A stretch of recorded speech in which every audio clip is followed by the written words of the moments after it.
تو آپ اگر یہ چاہو کہ ہمیں ان سے لڑائی نہیں کرنا چاہیے، تو وہ راہ راست پر آ جائیں گے، تو یہ بات تمہارے بس میں نہیں تھی۔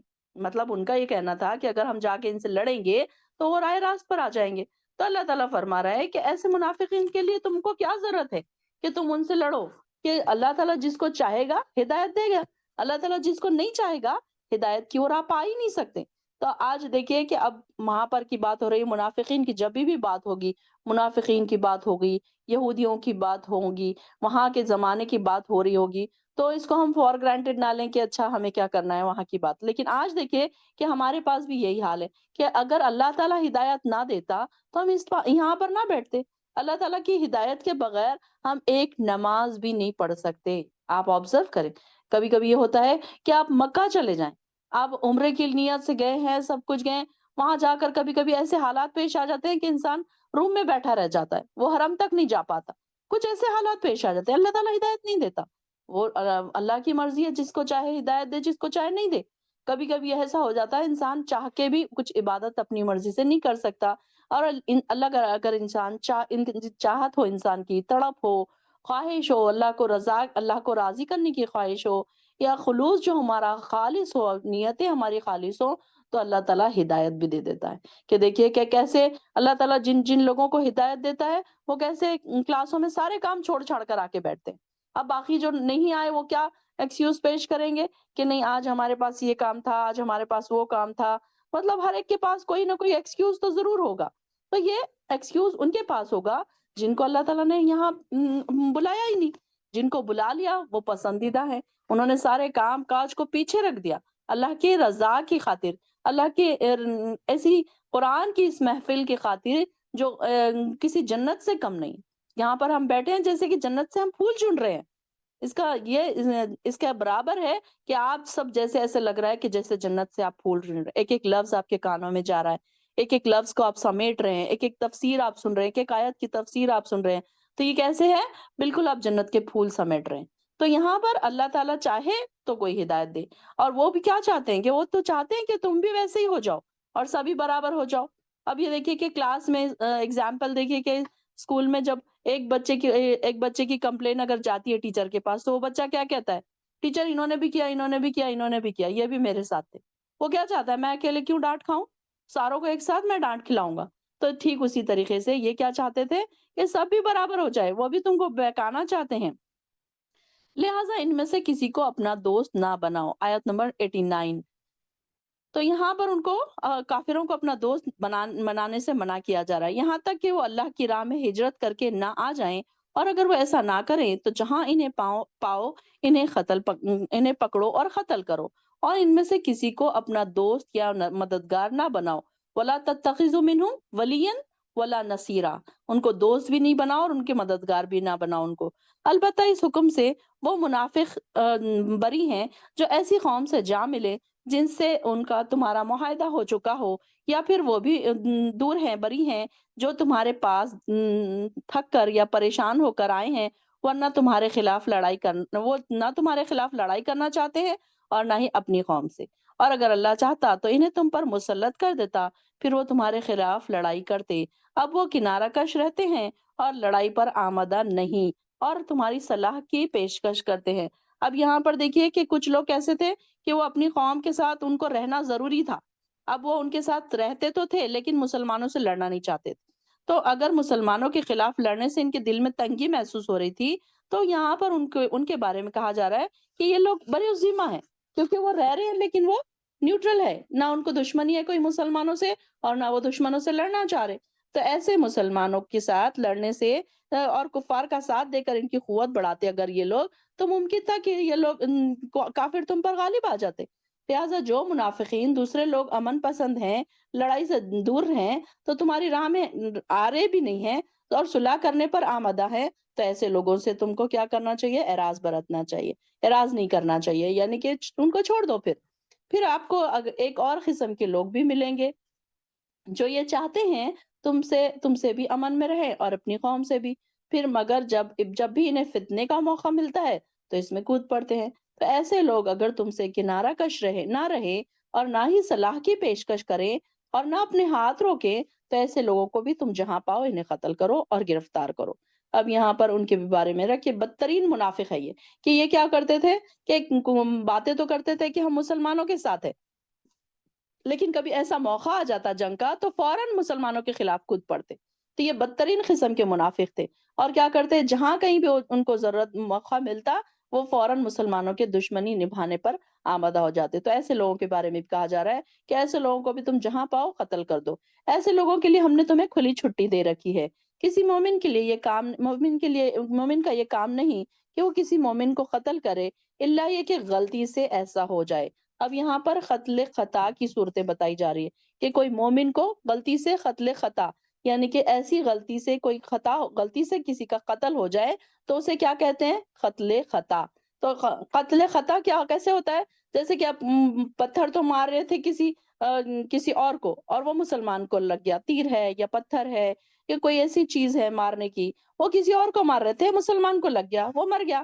اب یہ کیا ہے؟ غلطی سے قتل خطا، یعنی کہ غلطی سے قتل ہو گیا۔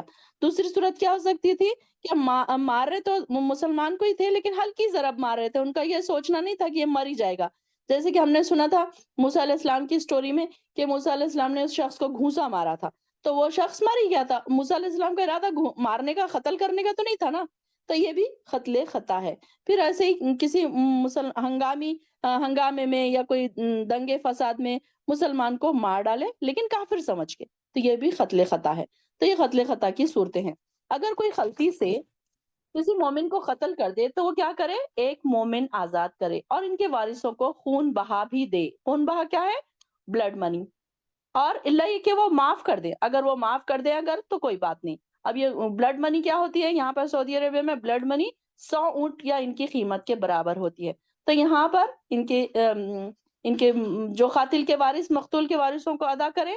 اب امام ابو حنیفہ کے نزدیک ادائیگی دیت کی زیادہ سے زیادہ مدت 3 سال تک ہے، تو یہ 3 سال میں دے دے، اور اگر کوئی معاف کر دے تو وہ بہت اچھی بات ہے۔ اگر قاتل آزاد کرنے کے لیے غلام نہیں میسر آئے تو وہ کیا کرے پھر انسان؟ پے در پہ 2 ماہ کے روزے رکھے ایک ساتھ، اگر یہ اپنی معافی اللہ تعالیٰ سے چاہتا ہے تو۔ اگر نہ، اور پھر اس گناہ پر اللہ سے توبہ کرنے کا یہی طریقہ ہے، اور اللہ سب کچھ جاننے والا اور حکمت والا ہے۔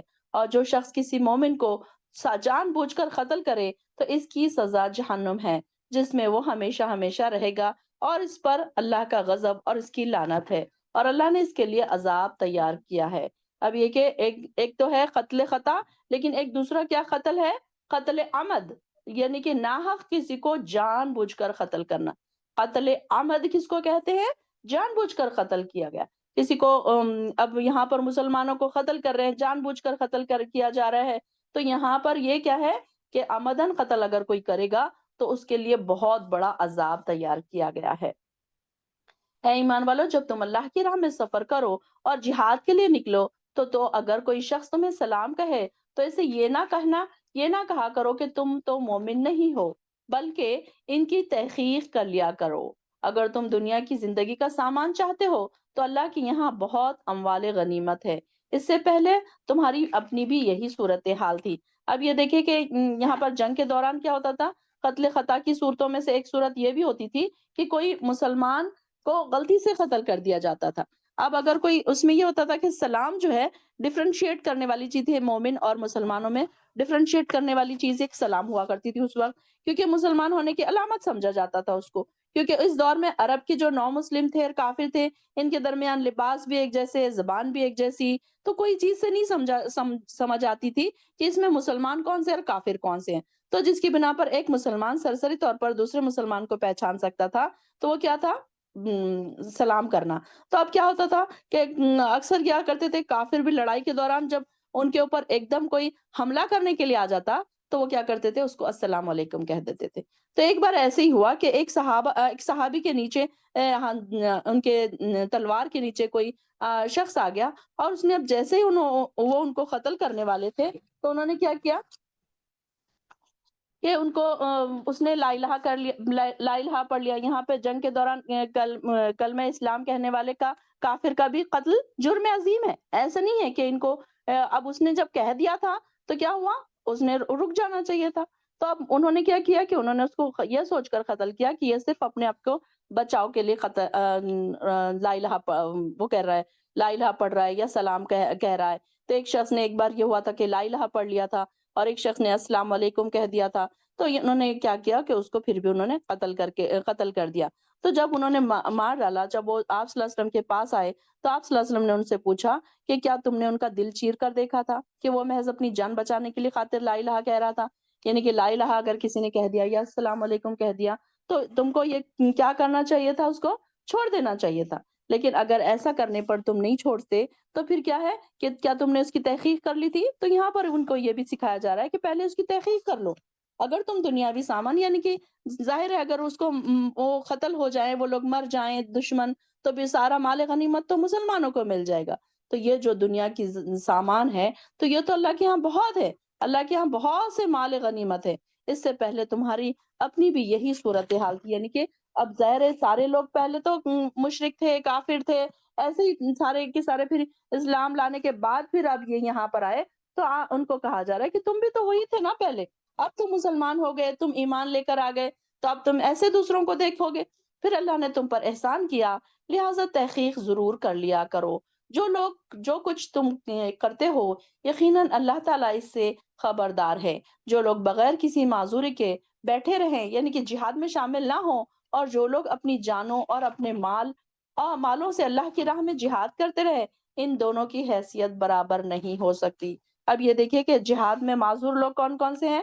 کہ ایک تو یہ ہے کہ جو اب یہاں پر رسول اللہ صلی اللہ علیہ وسلم جب غزوہ تبوک سے واپس آ رہے تھے اور مدینے کے قریب پہنچے تو فرمایا مدینے میں کچھ ایسے بھی لوگ ہیں جو تم کو سفر کرتے ہوئے یا کوئی وادی طے کرتے ہوئے دیکھتے ہیں تو وہ تمہارے ساتھ ہوتے ہیں. یا صحابہ نے پوچھا یا رسول اللہ، باوجود کہ وہ ہمارے ساتھ نہیں تھے، کہ باوجود یہ کہ وہ مدینے میں تھے؟ تو آپ نے فرمایا ہاں، وہ لوگ کسی عذر کی وجہ سے روک لیے گئے تھے. تو یہ کیسے کہ کسی کے پاس سواری نہیں تھی، یا کوئی بوڑھے تھے، یا لنگڑے لولے تھے، یا ایسے کمزور تھے، یا نہیں آ سکتے تھے. تو ایسے لوگ کیا ہے بیماری کی وجہ سے یا پھر جہاد پر نہیں جا سکے، تو ایسے لوگ کیا ہے ان کے اوپر فرض عین نہیں ہے جہاد پر جانا. تو ایسے لوگ اگر حالانکہ ان کے دلوں میں تڑپ اتنی ہوتی تھی کہ وہ چاہتے تھے، روتے تھے، وہ زارو خطار روتے تھے کہ ہم کو حضور صلی اللہ علیہ وسلم کے ساتھ جانے کو نہیں مل رہا ہے. تو یہ کیا کرتے تھے، اندر رہ کر مجاہدوں کے گھروں کی حفاظت کرتے تھے، اپنے اہل عیال کی حفاظت کرتے تھے، پیچھے رہنے والوں کے کم سے کم اتنے یہ کام کیا کرتے تھے. تو آپ صلی اللہ علیہ وسلم نے ان لوگوں کے بارے میں کہا کہ یہ لوگ نہیں آئے ہیں لیکن یہ آنے کے برابر ہیں. ان کی اجر کتنا ہے کہ تمہارے ساتھ آنے کے برابر ان کا اجر بھی لکھا گیا ہے. تو ان دونوں کی حیثیت ایک تو وہ لوگ ہیں جو آنا ہی نہیں چاہتے، اور جو آنا نہیں چاہتے اور وہ جو چلے گئے دوڑ دوڑ کے، تو یہ دونوں بھی برابر نہیں ہو سکتے. اللہ نے اپنی جان اور مال سے جہاد کرنے والوں کا بیٹھے رہنے والوں کے مقابلے میں بہت بڑا درجہ رکھا ہے. اب آپ دیکھیے کہ یہاں پر آپ اپنے آپ کو بھی یہ سوچیے کہ آپ بھی جہاد میں آئے ہیں، آپ بھی یہاں پر سارے گھر کے کام کاج چھوڑ کر آئے ہیں. تو یہ ایک تھے یہ کہ یہاں آنے والوں کا درجہ، اجر، اور جو نہیں آئے ہیں اس کلاس میں، یا اس کلاس چھوڑی کوئی بھی کلاس میں اگر کوئی دین کے لیے کوئی جاتا ہے، کوئی دین سیکھنے کے لیے اگر کوئی جاتا ہے، تو کیا وہ جانے والا اور گھر میں بیٹھنے والا کیا برابر ہو سکتے ہیں؟ ایک کامن سی بات ہے. اگر آپ چھوٹے سے بچے کو بھی یہ پوچھیں گے تو وہ کہے گا کہ نہیں، بالکل برابر نہیں ہو سکتے. تو یہ کیا ہے، جہاد میں جانا ہے. اگر قرآن سیکھنے کے لیے آپ جا رہے ہیں، اللہ کی کوئی بات سیکھنے کے لیے، اللہ کے کاموں کے لیے اگر آپ ایک قدم بھی بڑھا رہے ہیں، ایک قدم سے کیا مراد ہے؟ اگر آپ اٹھ کے آ کر بیٹھے ہیں ایسی جگہ پر جہاں آپ کی قرآن رکھی ہوئی ہے، آپ کا جہاں پر آپ کلاس لیتے ہیں، ایک ایک قدم بھی آپ کا کیا ہے، اجر میں لکھا جا رہا ہے. اور جہاد میں آپ جب تک یہاں بیٹھے ہیں آپ کا اجر جہاد میں لکھا جا رہا ہے. سبحان اللہ. دیکھیے کہ ہم تو نہ جنگوں میں گئے، نہ ہم نے اپنے خون بہائے، نہ ہم نے وہ تکلیفیں برداشت کی جیسے کہ پہلے صحابہ نے کی تھی، اور اللہ تعالیٰ نے ہم کو گھر بیٹھے کیسے کیسے اجر دے دیے کہ یہاں بیٹھے بیٹھے بھی ہم کو جہاد کا اجر مل رہا ہے. کہ یہاں پر اللہ تعالیٰ فرما رہا ہے کہ دونوں برابر نہیں ہو سکتے. دیکھیے نا کہ جو لوگ اسٹرگل کر رہے ہیں اللہ کے دین سیکھنے کے لیے، قرآن سیکھنے کے لیے، جو اپنی محنتیں کر رہے ہیں، جو اپنی نیند خراب کر رہے ہیں، جو اپنے کام کاج کو بازو رکھ رہے ہیں، ظاہر ہے ان کا 1 گھنٹہ 1.5 گھنٹہ جب ادھر لگ رہا ہے تو ان کے کام تھوڑے سے اور ڈسٹرب ہو رہے ہیں. وہ کام انہیں اور دوسرے ٹائموں میں پورے کرنے پڑیں گے. ایسے نہیں ہے کہ وہ یہاں بیٹھے تو پیچھے سے ان کے کام ہو رہے ہیں. تو ان کا اجر بھی تو ان کو ملے گا. کتنا اجر وہ پا رہے ہیں کہ انہوں نے اپنے اوپر کوئی ایسی پریشانی اس کو نہیں سمجھی کہ ارے میرے اب کام کیسے ہوں گے. اب کچھ لوگ ایسے ہیں کہ جو بالکل اس طرف نہیں آتے. وہ سوچتے ہیں نہیں نہیں، ہمارے تو آج یہ کام ہے، وہ کام ہے، ہم اس طرف نہیں آ سکتے، یہ ہمارے لیے بڑا مشکل ہے. تو پھر وہ کیا ان کو برابر کا اجر ملے گا؟ نہیں ملے گا۔ یہاں صرف آپ کا بیٹھنا، آپ کی پریزنس یہاں پر آپ کو جہاد کا اجر دے رہی ہے۔ سبحان اللہ، الحمدللہ۔ ھذا من فضل ربی، بار بار میرے دماغ میں یہی الفاظ آتے ہیں، ھذا من فضل ربی، کہ اللہ تعالیٰ نے ہمیں اس طرف پھیر دیا، ہمارے دلوں کو اس طرف، ہمارے دلوں میں محبت پیدا کر دی۔ اور واقعی یہ جو یہاں پر لکھا ہوا ہے فالنگ ان لو وتھ قرآن، تو سچ مچ یہ ایسے ہو رہا ہے کہ جیسے ہم قرآن سے محبت کرنے لگے ہیں۔ پہلی بار جب ہم سن رہے ہیں، جیسے جیسے ہم سن رہے ہیں، تو قرآن سے ہمیں محبت ہو رہی ہے، شوق پیدا ہو رہا ہے، ہمارا دل چاہ رہا ہے کہ ہم بیٹھے رہیں، سنتے رہیں، سنتے رہیں بس۔ تو یہاں پر اگرچہ کہ ہر ایک کے لیے اللہ نے بھلائی کا وعدہ کر رکھا ہے یہاں، لیکن بیٹھے رہنے والوں کے مقابلے میں جہاد کرنے والوں کا اللہ کے یہاں بہت بڑا اجر ہے، اور ان کے لیے اللہ کے یہاں بڑے درجے بھی ہیں، اور مغفرت اور رحمت بھی ہے، اور اللہ بہت بخشنے والا اور رحم فرمانے والا ہے۔ یہ ساری خوشخبریاں، آپ سب خوش ہو جائیں کہ یہ سب آپ سب کے لیے بھی ہے۔ صرف یہ ان لوگوں کے لیے نہیں ہے جو جہاد پر گئے تھے، یہ صحابہ کے لیے نہیں ہے یہ، بلکہ آپ سب کے لیے بھی یہ خوشخبریاں ہیں کہ آپ بھی جہاد میں آئے ہیں، آپ بھی بیٹھے ہیں، آپ بھی اسٹرگل کر رہے ہیں۔ تو اللہ تعالیٰ قبول فرمائے اور ہم سب کو یہ سارے اجر عطا فرمائے۔ اور جو لوگ اپنے آپ پر ظلم کرتے رہیں، جب فرشتے ان کی روح قبض کرتے ہیں تو ان سے پوچھتے ہیں تم کس حال میں مبتلا تھے؟ ان الذین توفاہم الملائکۃ ظالمی انفسہم قالوا فیما کنتم، کس حال میں تم تھے؟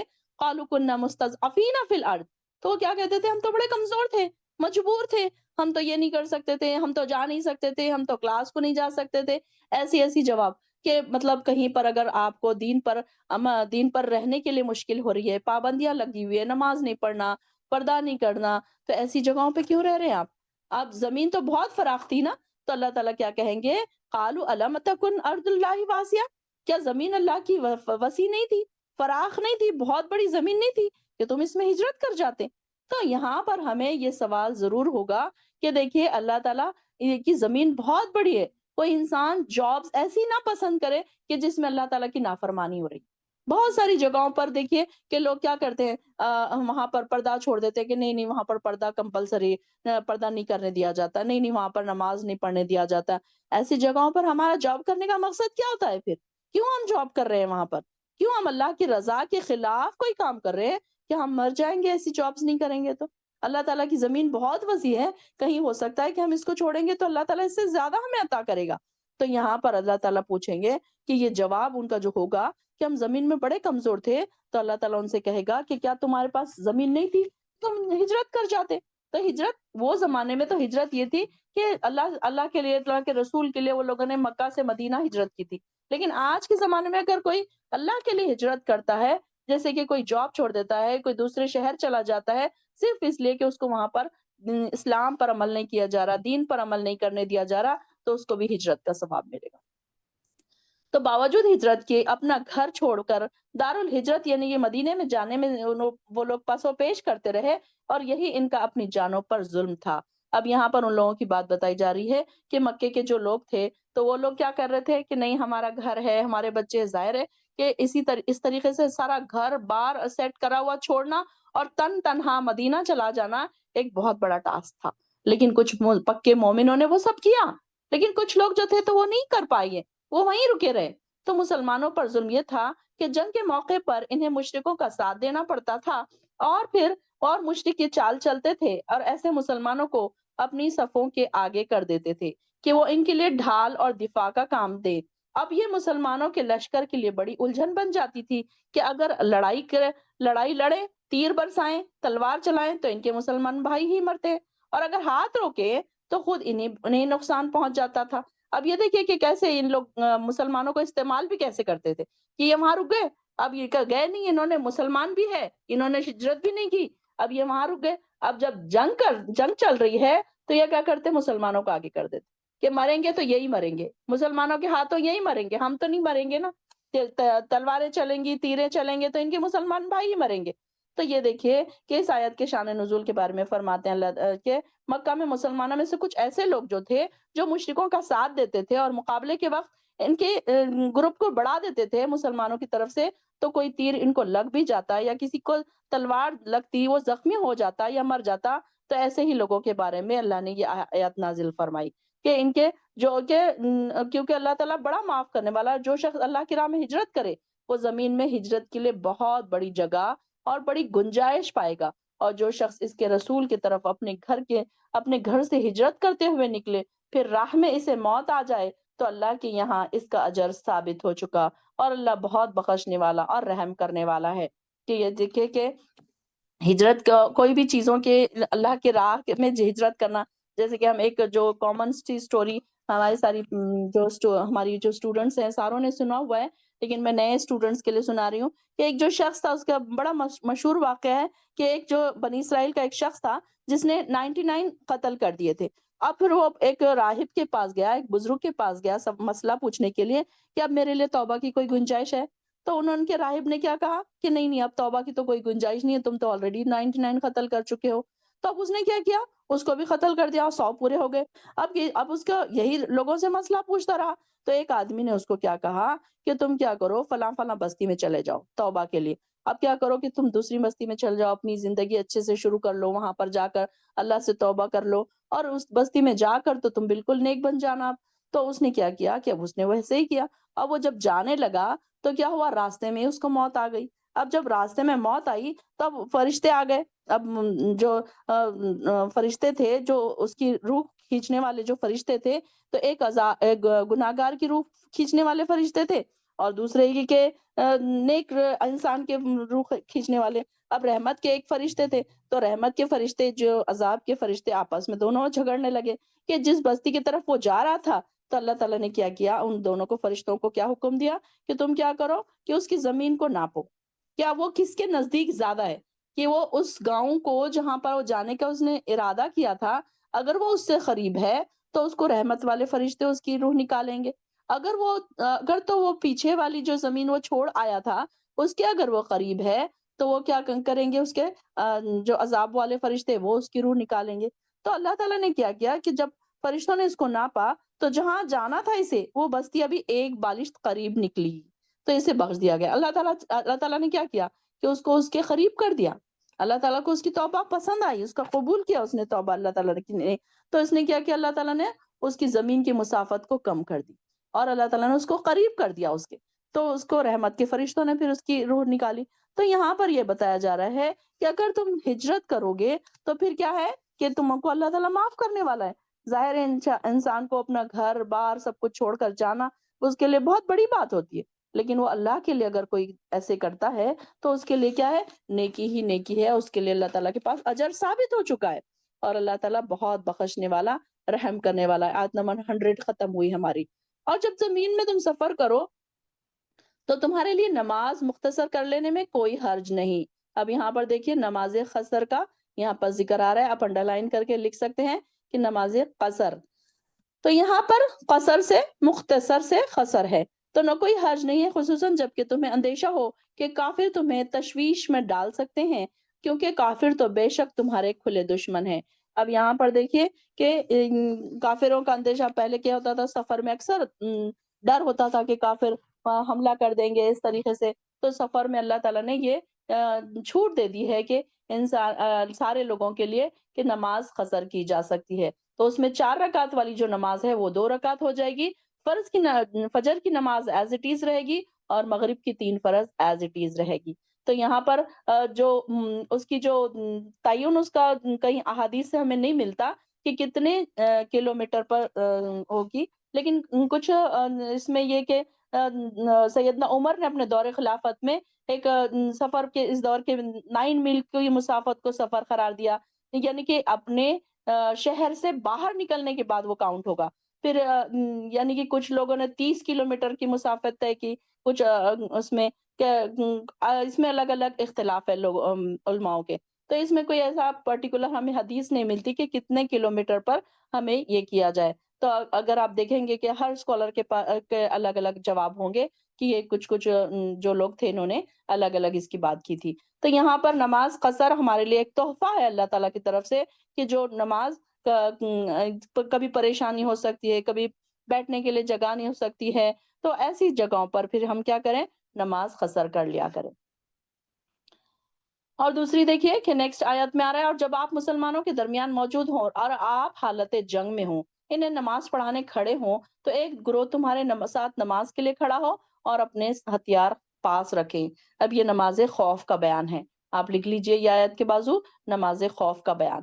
اور جب یہ گروہ سجدہ کر چکے ہیں تو پیچھے ہٹ جائے۔ اور اب یہ اس میں کیسے ہیں کہ جنگوں کے درمیان کیا ہوتا تھا کہ ہر کوئی چاہتا تھا کہ آپ صلی اللہ علیہ وسلم کے ساتھ نماز پڑھے، ان کی جو جماعت بن رہی ہے اس میں نماز پڑھے، تو اس میں یہ کرتے تھے۔ اب یہاں پر دیکھیے کہ ایک سب سے اہم بات ہمیں یہ پتا چل رہی ہے کہ یہاں پر صحابہ جنگ کے دوران بھی نماز چھوڑتے نہیں تھے، اور اللہ تعالیٰ نے ان کو وہ ٹائم بھی نماز معاف نہیں کی۔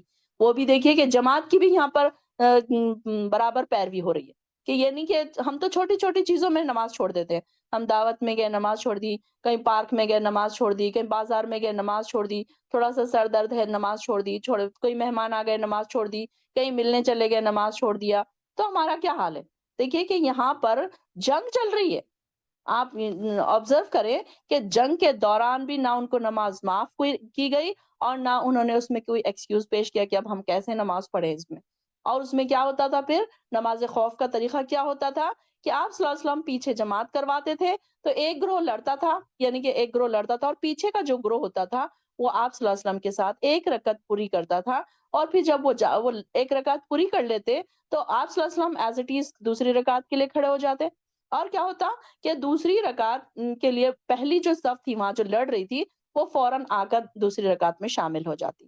تو یہاں پر ان کے لیے بتایا جا رہا ہے کہ یہ کیسے ہے کہ ایک ایک رکعت دونوں نے پڑھی، اس طریقے سے آپ صلی اللہ علیہ وسلم نے 2 رکعت پڑھ لی، باقی میں بعد میں آ کے وہ لوگ اپنی اپنی ایک ایک رکعت انہوں نے کمپلیٹ کر لی۔ تو اس طریقے سے یہ نماز خوف کا طریقہ بیان کیا گیا ہے یہاں پر۔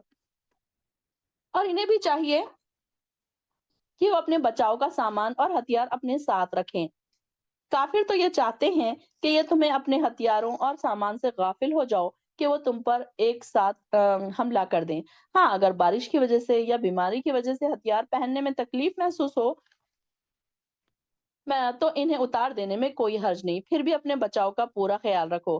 اللہ تعالیٰ نے کافروں کے لیے یقیناً رسوا کرنے والا عذاب تیار کر رکھا ہے کہ جب تم نماز ادا کر چکو تو کھڑے بیٹھے اور لیٹے ہر حال میں اللہ کو یاد کرو، اور جب اطمینان حاصل کرو تو میں پھر پوری نماز ادا کرو۔ بے شک مومنوں پر نماز اس کے مقررہ اوقات کے ساتھ فرض کی گئی ہے۔ اب یہ دیکھیں کہ نماز کی اہمیت یہاں پر ہمیں پتہ چل رہی ہے، اور اللہ کے ذکر اذکار کی بات پتہ چل رہی ہے کہ یہاں پر ایک، جیسے کہ میں نے آپ کو پہلے بھی بتایا تھا کہ ایک سچا اور پکے مومن کی کوالٹی کیا ہوتی ہے کہ وہ ہر حال میں اللہ کا ذکر کر رہا ہوتا ہے۔ تو یہاں پر نماز کے اوقات ہمارے اوپر معین ہے کہ وہ اسی نمازوں میں اسی اوقات میں ہمیں نماز ادا کرنی ہے۔ پھر دوسرا یہ ہے کہ نماز جب ادا کر چکو تو بیٹھے کھڑے ہر حال میں اللہ کو یاد کرو، یعنی کہ ہم اس میں سارے مارننگ اذکار آ جائیں گے، ایوننگ اذکار آ جائیں گے، یا ٹوائلٹ میں جانے کی دعائیں ہیں، یا نیند سے اٹھنے کی دعائیں ہیں، یا سوتے وقت کی دعائیں ہیں، یا ہم دن بھر اللہ اکبر سبحان اللہ الحمدللہ جو بھی ہم ذکر و اذکار کر رہے ہیں یہ ساری چیزیں آ جائیں گی۔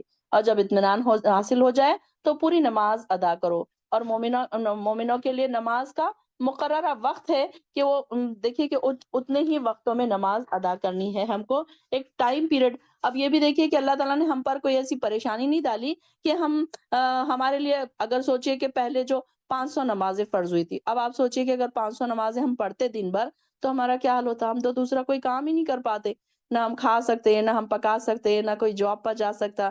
تو یہ اللہ تعالیٰ نے ہمارے لیے کتنی سہولت بھی رکھ دی کہ صرف 5 نمازیں، اور اس میں بھی صرف فرض کی پابندی اہم ہے کہ اگر کوئی سنت نہیں پڑھتا ہے تو اس کی کوئی سوال نہیں پوچھا جائے گا۔ ہاں، اگر کوئی زیادہ کرنا چاہے تو وہ سنت بھی پڑھ لے، نوافل بھی پڑھ لے، وہ اس کے اوپر ہے کہ وہ کتنی زیادہ نیکیاں کمانا چاہتا ہے۔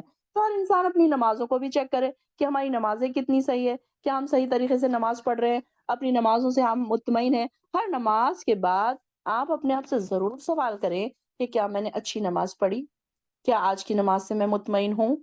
ہر بار سوال کیا کریں، یہ نہ ہو کہ بس ہم سارا کام چھوڑ چھاڑ کے تھوڑی سی نماز ہم نے 4 فرض، جیسے کہ بچے پڑھتے ہیں، اکثر دیکھیں کہ ہم بچوں کو ہم دیکھتے ہیں کہ بچے پیچھے دیکھ رہے ہوتے ہیں کہ ممی دیکھ رہے ہیں تو بچے دھڑا دھڑ سجدے مارتے ہیں اور فوراً بھاگ کے آتے ہیں۔ لیکن ہم تو میچور ہیں نا، اب ہمیں سمجھ آ گئی ہے نا اللہ کی رضا کی، اللہ کو کیسے خوش کرنا ہے، تو کیسی ہماری نمازیں خوبصورت ہونی چاہیے، کیسی ہم کسی کو تحفہ دیتے ہیں تو ہم کیسے گفٹ ریپر میں پیک کر کے دیتے ہیں نا، تو اللہ تعالیٰ کے پاس ہم جب نمازیں اپنی بھیج رہے ہیں تو ہم کیا ایسے ہی بھیج دیں گے؟ تو ہماری نمازیں بہت اچھی ہونی چاہیے، ہمارے رکوع، ہمارے سجدے ایسے ہونا چاہیے کہ ایک ایک چیز ہمیں سمجھ آئے۔ ایٹ لیسٹ جو آپ نماز میں جو سورے پڑھ رہے ہیں ایٹ لیسٹ اس کا ترجمہ آپ کو آنا چاہیے، آخر کے کم سے کم 10 سوروں کے ترجمے آپ یاد کر لیں کہ آپ کو ایٹ لیسٹ پتا تو چلے کہ آپ بول کیا رہے ہیں، ورنہ ہم بھڑ ہم سورے پڑھ رہے ہیں اور ہمیں تو کچھ پتہ ہی نہیں کہ ہم کیا پڑھ رہے ہیں۔ ہمارا نماز کا صلاح کا بھی ہمارا ایک سیشن ہوا تھا، تو وہ بھی یوٹیوب پہ موجود ہے، جو نئی بہنیں ہیں انشاءاللہ وہ بھی دیکھ لیں۔ تو ہم نے پکچرز کے ذریعے ساروں کو بتایا تھا کہ کیسے بیٹھنا ہے، کیسے اٹھنا ہے۔ ہماری نمازیں سب سے پہلے خوبصورت ہونی چاہیے۔ اپنی نمازوں کو صحیح کریے، اپنی نمازوں کو خوبصورت بنائیے کہ ہم اللہ تعالیٰ کے پاس بھیج رہے ہیں نا اس کو، کوئی چیز ہم اللہ کے پاس بھیج رہے ہیں تو کیسی بھیجیں گے ہم؟ ایسی خراب سے نہ بھیج دیں گے؟ سوال کریں نا اپنے آپ سے کہ اب تک میں نے کیسی نمازیں پڑھی تھی۔ اب دیکھیے کہ ہم ایک ٹائم تھا ہمارا، غفلت کا ٹائم ہی سمجھ لیجئے، ہم اندھے بہرے گونگوں کی طرح ہم اپنی نمازیں پڑھا کرتے تھے۔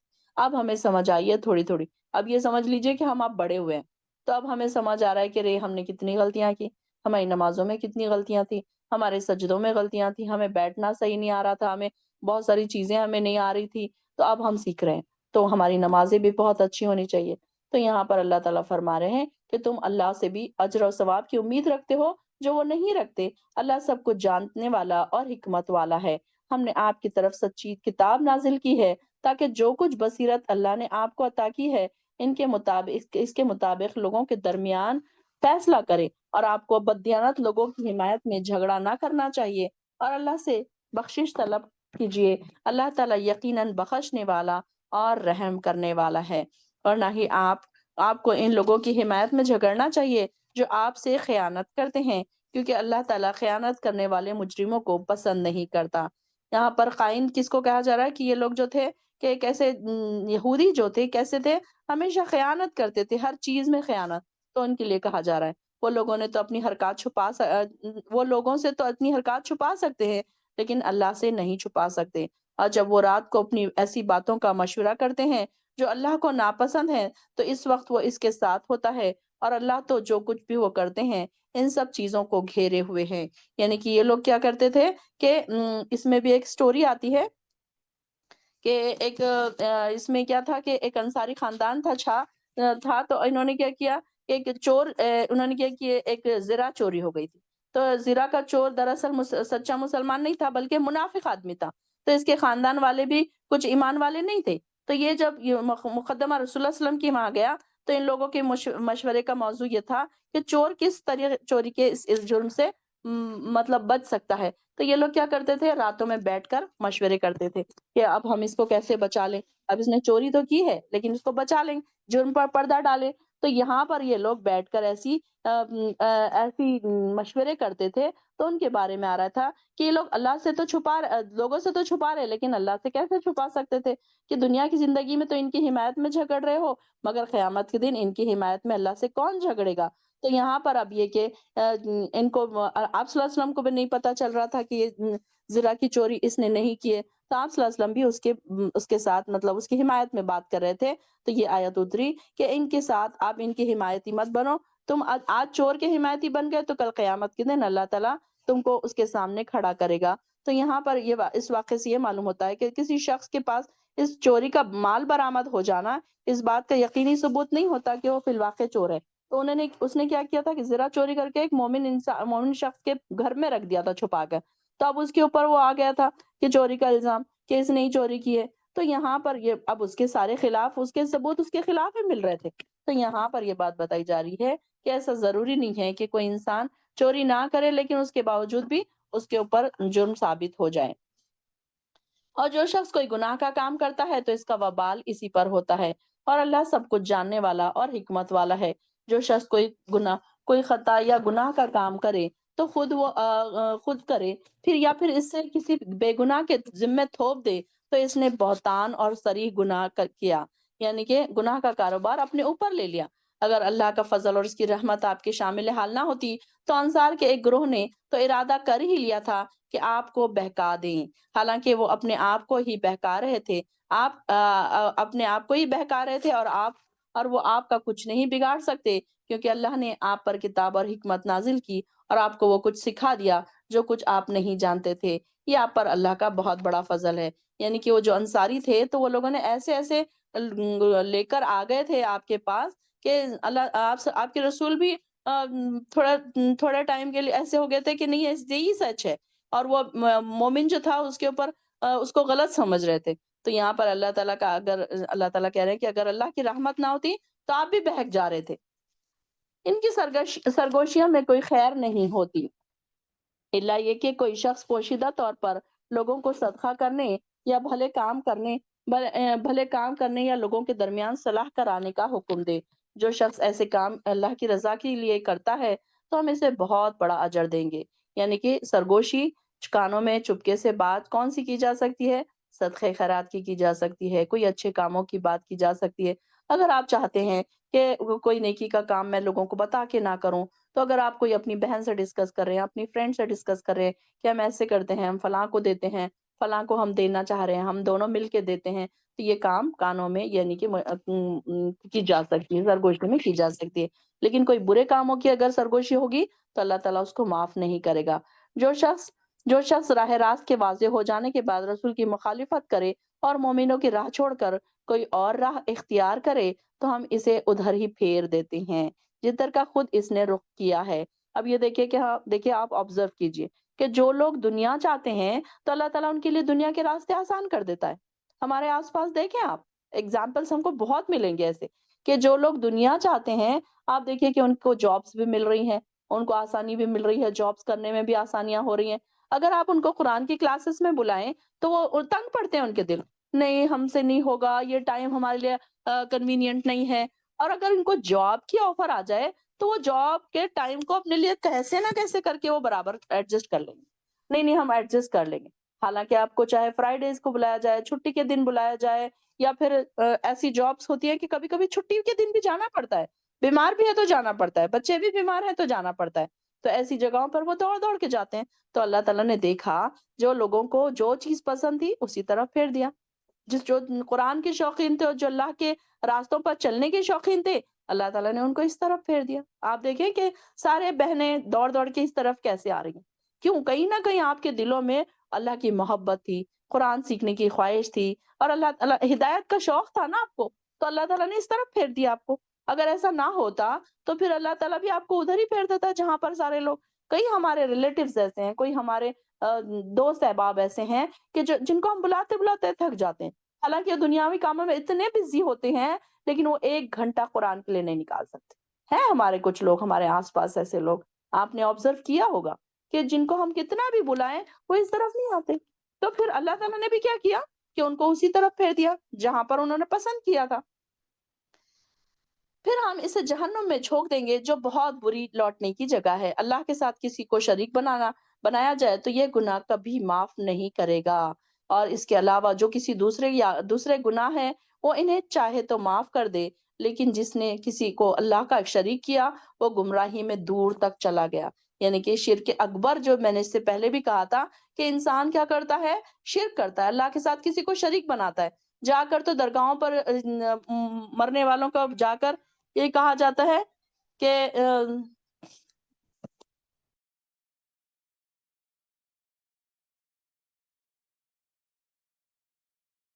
تو یہاں پر دیکھیے کہ اکثر لوگ جا کے ماتھے ٹیکتے ہیں، قبروں پر جا کے نظر و نیاز چڑھاتے ہیں، اور یہ کہتے ہیں کہ یہ ان کو یہ کہا جاتا ہے، وہ کہتے ہیں کہ وہاں وہ لوگ ہماری مرادیں پورے کریں گے. تو اللہ تعالیٰ کو کتنا وہ بات بری لگتی ہوگی کہ دینے والا تو میں ہوں، اور لیکن یہ کیسے کہ دیکھو ان سے جا کر مانگ رہے. تو یہ شرک نہیں ہے، شرکی تو ہے یہ کہ اللہ کے ساتھ کسی کو شریک کر دیا کہ اللہ بھی دے سکتا ہے وہ بھی دے سکتے ہیں. مشرکین مکہ بھی یہی کہتے تھے نا کہ اللہ کو تو ہم مانتے ہیں لیکن یہ ہمارے دیوتا جو ہمارے بت ہیں یہ ہماری مدد کرتے ہیں. تو یہی آج بھی تو یہی ہو رہا ہے. بہت سارے لوگ ہم میں سے ایسے ہیں جو درگاہوں پہ جا کر اپنی منتیں مانگتے ہیں. کیا اللہ تعالیٰ ان کو وہ نہیں دے گا جو وہ چاہتے ہیں؟ کیا اللہ تعالیٰ انہیں اولاد نہیں دے گا اگر وہ مانگیں گے؟ کیا وہ ان کے بزنس میں آگے نہیں ترقی نہیں دے گا اللہ تعالیٰ اگر وہ مانگیں گے اللہ سے؟ تو وہ جا کر تو وہاں ماتھے ٹیکتے ہیں، وہاں پر اپنی دعائیں مانگتے ہیں. تو یہ کیا ہے؟ سب سے بڑا گناہ ہے. اللہ تعالیٰ اس کو کبھی معاف نہیں کرے گا. اس کے بارے میں آتا ہے کہ ایسے شرک کیا ہے؟ ناقابل معافی جرم ہے.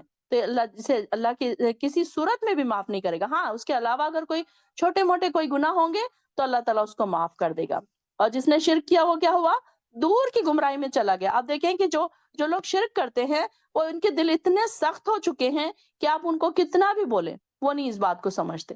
ان کے دماغوں میں ایک بات یہ بیٹھ چکی ہے کہ یہی سیڑھی ہے اللہ تک پہنچنے کی. وہ یہ کہتے ہیں کہ نہیں نہیں، یہ ہماری سفارش کریں گے، یہ بڑے لوگ ہیں. اللہ تعالیٰ نے تو جب خود قرآن میں کہہ دیا کہ میں تمہاری جگہ جو رگے رگے ہیں، یعنی کہ جو شہ رگ ہے اس سے قریب ہوں. تو اللہ تعالیٰ کہہ رہا ہے کہ تم مجھے پکارو، میں تمہیں جواب دوں گا. تو پھر ہم کیوں ان کو پکارے؟ ہم ڈائریکٹ اللہ کو کیوں نہ پکارے؟ اللہ تعالیٰ نے یہ تھوڑی کہا کہ تم میرے پاس سفارش لے کر آؤ گے تو ہی میں تمہاری بات سنوں گا. تو یہ مشرکین اللہ کو چھوڑ کر دیویوں کو پکارتے ہیں. حقیقت میں وہ سرکش شیطان ہی کو پکار رہے ہوتے ہیں. اب یہ جو مشرکین مکہ جو تھے، انہوں نے کیا کیا تھا؟ اپنی دیویاں بنا لی تھی، اور انہوں نے اللہ کے نام کے ساتھ ساتھ اپنی دیویوں کے نام رکھ لیے تھے. جیسے الہا ہے تو انہوں نے اس کا مونس لات رکھ دیا تھا، فیمیل ورژن، اور عزیز جو تھا اللہ کا نام تو اس سے عزا رکھ لیا تھا. اس طریقے سے انہوں نے اپنے مونس جو تھے دیویاں بنائی ہوئی تھی. تو یہاں پر ان کو، جس پر اللہ نے لعنت کی اور جس نے اللہ سے کہا تھا کہ میں تیرے بندوں میں، اب شیطان نے کیا کہا تھا اللہ تعالیٰ سے کہ میں تیرے بندوں میں سے ایک مقررہ حصہ لے کر رہوں گا، اور میں انہیں گمراہ کر کے چھوڑوں گا، اور انہیں آرزویں دلاؤں گا، اور انہیں حکم دوں گا کہ وہ چوپایوں کے کان پھاڑ ڈالیں، اور انہیں یہ بھی حکم دوں گا کہ وہ اللہ کی پیدا کردہ چیز صورتحال میں صورت میں تبدیلی کر ڈالیں. اب یہ دیکھیں کہ شیطان کی فریب کی صورتیں دیکھیں یہاں پر بتائی جا رہی ہے کہ شیطان نے کیا کیا تھا؟ ایک وعدہ کیا تھا. شیطان کا انسان کو گمراہ کرنے کا دعویٰ یہ تھا کہ شیطان نے اللہ تعالیٰ سے وعدہ کر دیا تھا کہ میں تیری جو لوگ ہیں اس میں سے میں ایک حصہ تیرے بندوں میں سے ایک مقررہ حصہ میں لے کر رہوں گا، یعنی کہ ان لوگوں کو میں بہکا کر ہی چھوڑوں گا، اور میں انہیں گمراہ کر کے ہی چھوڑوں گا، اور ان کو اتنی امیدیں دلاؤں گا. اب یہاں پر یہ کہ یہ ان کو امیدیں کیسی ہوتی ہیں انسان کو کہ نہیں اب کر لیں گے، جب کر لیں گے. اب بہت ساری امیدیں انسان کو ایسی ہوتی کہ نہیں، اب جیسے کہ اگزامپل کے طور پر حج ہے، تو حج انسان کیا سوچتا ہے کہ نہیں نہیں ابھی نہیں، ابھی تو میں بہت سارے کام ہے، ابھی میں بڑھاپے میں حج کر لوں گا. یا پھر نیکیوں کے کوئی کام ہے ایسے کہ انسان ڈیلے کرتا جاتا ہے ابھی نہیں، بعد میں کروں گا، بعد میں.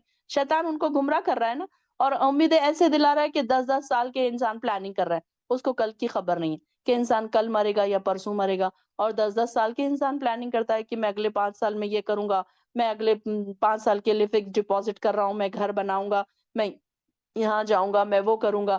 تو یہ اللہ تعالیٰ نے کیا ان کے بارے میں کہا ہے کہ وہ کیا کریں گے کہ ایسے وہ لوگ ان کو ایسی ایسی آرزویں دلاؤں گا، اور انہیں حکم دوں گا کہ وہ چوپایوں کے کان پھاڑ ڈالے.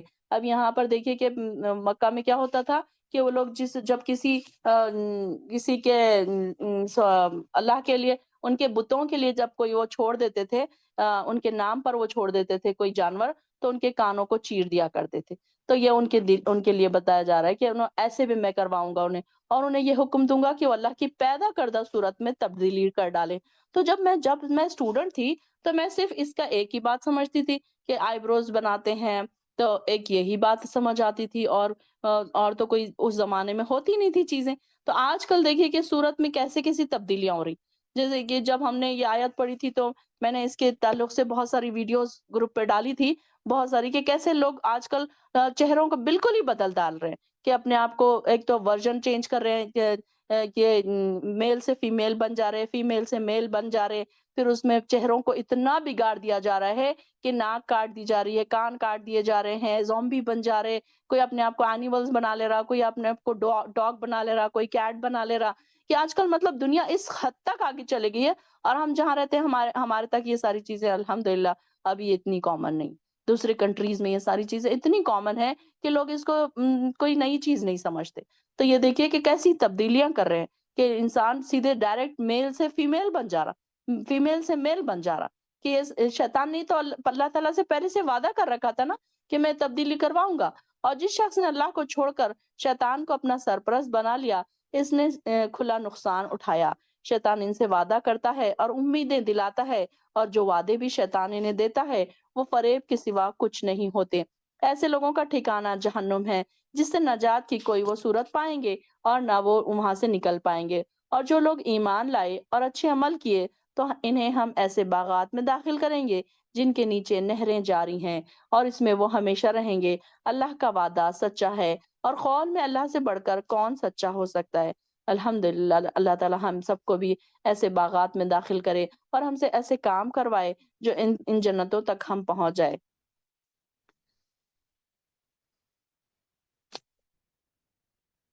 آیت نمبر 123۔ اور نجات کا دار و مدار نہ تمہاری آرزوؤں پر ہے اور نہ اہل کتاب کی آرزوؤں پر، جو بھی وہ برے کام کرتے ہیں ان کی سزا پائیں گے، اور اللہ کے سوا کسی کو اپنا حامی اور مددگار نہ پاؤ گے۔ جب کوئی اچھے کام کرے گا چاہے وہ مرد ہو یا عورت، بشرط یہ کہ وہ ایمان لانے والا ہو۔ شرط کیا ہے؟ ایمان لانے والا ہو، چاہے عورت ہو چاہے مرد ہو، تو ایسے ہی لوگ جنت میں داخل ہوں گے اور ان کی ذرہ برابر بھی حق تلفی نہیں کی جائے گی۔ اور اس شخص سے کس کا دین بہتر ہو سکتا ہے؟ جس نے اللہ کے سامنے اپنا سر جھکا لیا۔ وَمَنْ أَحْسَنُ دِينًا مِمَّنْ أَسْلَمَ وَجْهَهُ لِلَّهِ۔ اللہ تعالیٰ ہم بھی تیرے آگے اپنا سر جھکاتے ہیں، اپنے لیے اپنے آپ کا سر جھکاتے ہیں اللہ، ہم بھی ایمان لاتے ہیں۔ اسلم وجہہ، اپنے دلوں میں یہ کہا کریں جب ایسی آیتوں پہ سے گزریں کہ اللہ ہم بھی محسن بننا چاہتے ہیں، اللہ ہمیں بھی محسن بنا دے، اللہ اسلم بنا دے، اللہ نیک و کار بنا دے، تیرے طرف جھکنے والا بنا دے، اور یکسو ہو جانے والے ابراہیم کی طریقے کی پیروی کر رہا ہو، اس ابراہیم کی جسے اللہ نے اپنا مخلص دوست بنا لیا۔ وَاتَّخَذَ اللَّهُ إِبْرَاهِيمَ خَلِيلًا، ابراہیم علیہ السلام کا کیا لقب ہے؟ ابراہیم خلیل اللہ، کہ اللہ تعالیٰ نے ان کو اپنا دوست کیوں بنایا تھا؟ دیکھا ہم نے پیچھے کہ کیسے ان کے آزمائشیں ہوئی، کیسے انہوں نے اسٹرگل کیا، کیسی کیسی پریشانیوں سے وہ گزرے، تب کہیں جا کر اللہ کے وہ دوست بنے۔ ہم کیا چاہتے ہیں؟ ہم ایسے ہی بیٹھے بیٹھے ہیں، آرام سے صوفوں پہ بیٹھے ہیں، بیڈ پہ بیٹھے ہیں، اور ہم اللہ کے دوست بن جائیں؟ کیا یہ پاسبل ہے؟ کیا ہم نے محنتیں کی آج تک؟ اپنے آپ سے سوال تو کریں کہ ہم نے آج تک کیا محنتیں کی اللہ کے دوست بننے کے لیے؟ کبھی ہمارے دلوں میں یہ خیال بھی آیا کہ ہم اللہ کے دوست بن جائیں؟ ہم تو شیطان کے ہی دوست تھے اب تک، ہر اس کی خواہشات کے پیچھے دوڑتے رہے، اپنی خواہشات کے پیچھے دوڑتے رہے، اور یہ خواہشات دل میں کون ڈالتا ہے؟ شیطان ہی ڈالتا ہے۔ اور جو کچھ آسمان اور زمین میں ہے سب اللہ ہی کا ہے، اور اللہ ہر چیز کا احاطہ کیے ہوئے ہے، اور اور اللہ تمہیں فتویٰ دیتا ہے، اور لوگ آپ سے عورتوں کے بارے میں فتویٰ پوچھتے ہیں۔ اب یہاں پر دیکھیے دوسرا ٹاپک چینج ہو رہا ہے۔ یستفتونک فی النساء قل اللہ یفتیکم فیہن، کہ وہ آپ سے عورتوں کے بارے میں سوال کرتے ہیں، آپ ان سے کہیے ان کے بارے میں اللہ تمہیں فتویٰ دیتا ہے، اس بارے میں بھی جو یتیم ہے، اور جو یتیم عورتیں سے متعلق اس کتاب میں پہلے سے ہی تمہیں سنائے جا چکے ہیں، جن کے مقررہ حقوق تم دیتے نہیں، میراث وغیرہ، اور ان سے نکاح کرنے کی رغبت رکھتے ہو، اور ان بچوں کے بارے میں بھی جو کمزور ہیں، اور اللہ تعالیٰ یہ بھی ہدایت دیتا ہے کہ یتیموں کے ساتھ انصاف پر قائم رہو، اور جو بھلائی کا کام تم کرو گے اللہ تعالیٰ یقیناً اسے خوب جانتا ہے۔ اور اگر کسی عورت کو اپنے خاوند سے بدسلوکی کی یا بے رخی کا اندیشہ ہو، تو اگر میاں بیوی آپس میں کچھ کمی بیشی کر کے سمجھوتا کر لے تو دونوں پر کچھ گناہ نہیں، اور صلاح بہرحال بہتر ہے، اور لالچ تو ہر نفس کو لگا ہوا ہے، لیکن اگر تم احسان کرو اور اللہ سے ڈرتے رہو تو جو کچھ تم کرو گے یقیناً اللہ تعالیٰ اس سے خوب واقف ہے۔ یعنی کہ دیکھیے کہ لالچ تو ہر انسان کے دل میں ہے، کون نہیں چاہتا کہ اس کے پاس بہت بڑا بینک بیلنس ہو، بہت اس کا اچھا بڑا گھر ہو، ایک اسٹیٹس والی لائف ہو۔ یہ دیکھیے کہ کون نہیں چاہتا، یہ تو ہر انسان کے دلوں میں ایک رکھی گئی ہے، لالچ تو ہے انسان کے دلوں میں، لیکن کیا ہے اس کے ساتھ ساتھ اللہ کے طریقوں سے، حلال کردہ چیزوں سے یہ ساری چیزوں کو پا لینا کوئی بری بات نہیں ہے۔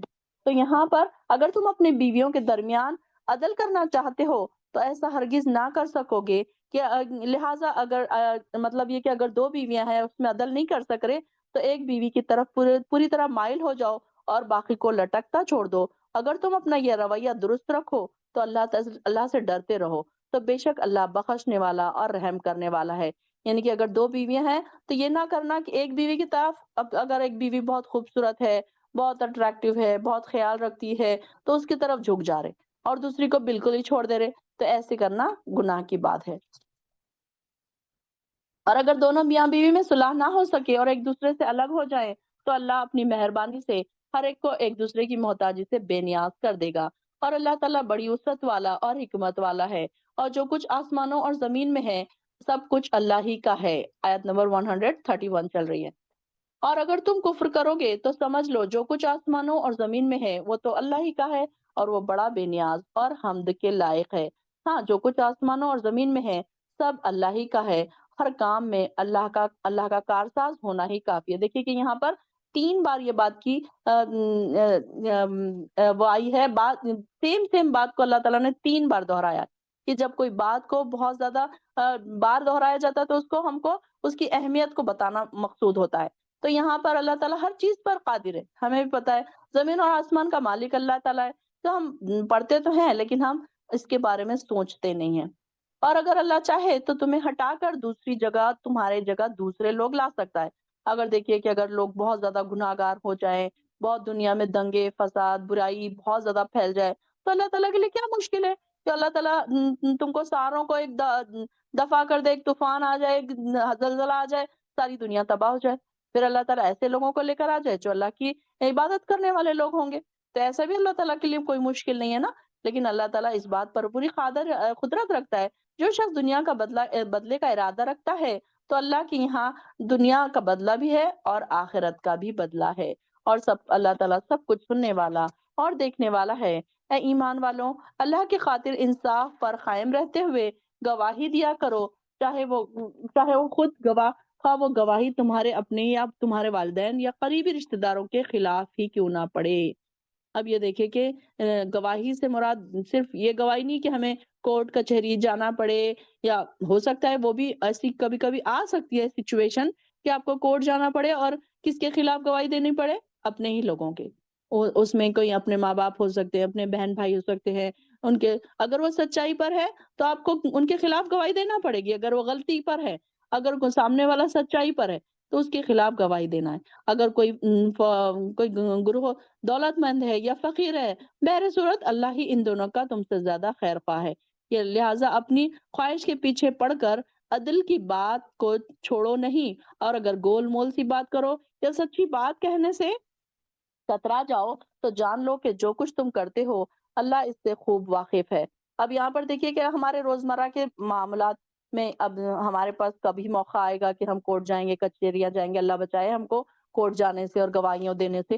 لیکن یہ بات ہماری روزمرہ کی زندگیوں میں بھی فالو ہو سکتی ہے کہ جیسے کوئی بات اگر ہم اپنی اگر ایسی کوئی بات ہو رہی ہے، ساس کے زیادہ یہ ہوتا ہے کہ اگر ساس ہے تو وہ اپنی بیٹی اور اپنی بہو میں برابر کا رکھے، کہ اگر بیٹا اگر کوئی غلط کام کر رہا ہے تو بہو کو یہ نہیں کہ بہو کا ساتھ دے، وہ کہ ایسا نہیں کہ نہیں بیٹا اگر جو کر رہا ہے صحیح ہے، بیٹی اگر میری ہے تو جو وہ کر رہی ہے تو وہ صحیح ہے، اگر بہو ہے تو وہ غلط ہی ہے، یہ نہیں ہے۔ مطلب حق کی بات اگر ہے تو اس میں خلاف گواہی بھی دی جا سکتی ہے، چاہے وہ اپنے ہی کیوں نہ ہو۔ اب اپنے ماں باپ ہیں، اب سمجھ لیجئے کہ آپ کی امی ہیں، وہ آپ کی بھابھی کو اگر بیجا بحثیں کر رہے ہیں، سنا رہے ہیں، انیسیسری کی باتیں سنا رہے ہیں، تو آپ اپنی امی کو یہ سمجھا سکتے ہیں کہ نہیں یہ بات غلط ہے، اللہ تعالیٰ اس سے ناراض ہوگا۔ تو یہ سارے مطلب آپ کے امی بھی اگر سائڈ ہیں تو آپ ان کو بھی ان کے خلاف بھی کوئی بات بتا سکتے ہیں ان کو۔ ایسا نہیں کہ اگر والدہ ہیں تو وہ صحیح ہی کر رہے ہیں، جو بھی کر رہے ہیں صحیح کر رہے ہیں۔ کئی جگہوں پر ایسا ہوتا ہے کہ بہوؤں پر ظلم ہوتا ہے اور نندیں دیور خاموشی سے دیکھ رہے ہوتے ہیں، کیونکہ وہ اپنی ماں کے آگے نہیں بول رہے ہوتے، نہیں بولنا چاہتے اپنی ماں باپ کے آگے۔ تو یہاں پر بھی دیکھیے کہ کیسے، تو یہاں پر یہ بتائی جا رہی ہے کہ اگر گواہی تمہارے خلاف ہی کیوں نہ ہو، ماں باپ کے خلاف ہی کیوں نہیں جا رہی ہو، اگر تم ایمان والے ہو تو پھر کیا کرو، تو ان کے خلاف بھی گواہی دو۔ اے ایمان والو، خلوص دل سے اللہ کے اور اس کے رسول پر اور اس کتاب پر ایمان لاؤ جو اس نے اپنے رسول پر نازل کی ہے، اور اس کتاب پر بھی جو اس سے پہلے اس نے نازل کی تھی۔ جو شخص اللہ، اس کے فرشتوں اور اس کی کتابوں اور اس کے رسولوں اور روز آخرت کا انکار کرے تو وہ بہت دور کی گمراہی میں چلا گیا۔